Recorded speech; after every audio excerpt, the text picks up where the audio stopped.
So it turns out that the rational numbers are what we call a dense number set. So that means that in between any two rational numbers, you're guaranteed to find another rational number.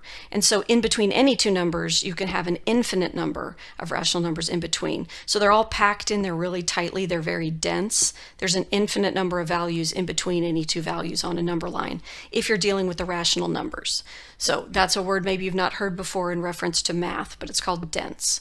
So what we're going to talk about in this video is how to find a fraction that is in between two other fractions. And there's two ways you can do it. The first way is to change both fractions so that they have the same denominator, and then choose a numerator that's in between the two fractions. So this is like blowing up the fractions, making them bigger. And as far as the denominator goes, go big or go home. The bigger the denominator, the easier this will be. And the idea is to make the math easy also. There is a theorem that works also. It says if a over b and c over d are rational numbers where a over b is the smaller one, and you're trying to find a fraction in between, add the numerators and add the denominators. And very quickly, you can find a fraction that's in between.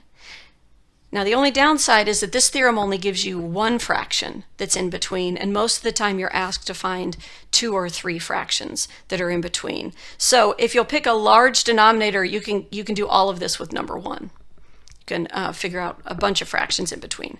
So let's do a couple examples.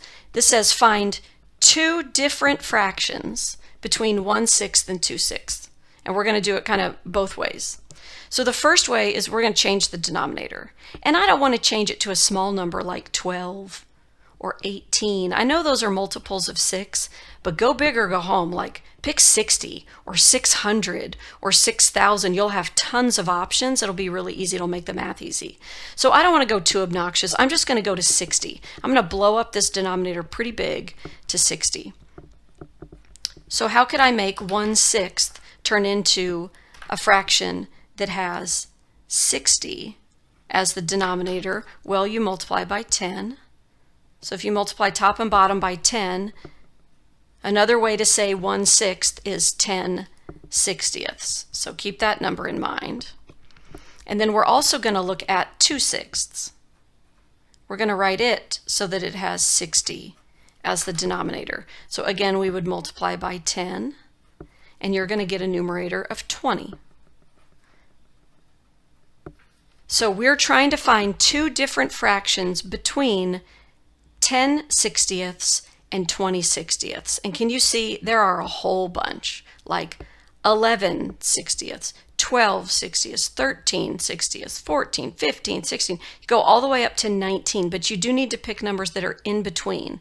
And you don't want to have decimals in your answers. You just want to have whole numbers on the top and the bottom.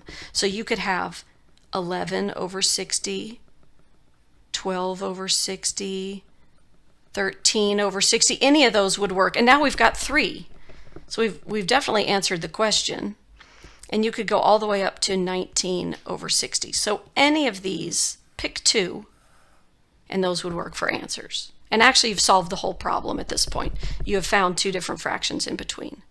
Now, if you want to use the theorem, you would literally just add the numbers, 1 plus 2, and add the denominators, 6 plus 6, and you would get 3/12. And it does turn out that 3/12 is between 1/6 and 2/6. But again, using the theorem only gets you one value. So again, of all the values that I've put a box around, pick any 2, and those would be 2 different fractions in between 1/6 and 2/6. Let's try one more. Find 2 different fractions between 7/18 and 1/2. Okay, so we're going to try changing the denominator.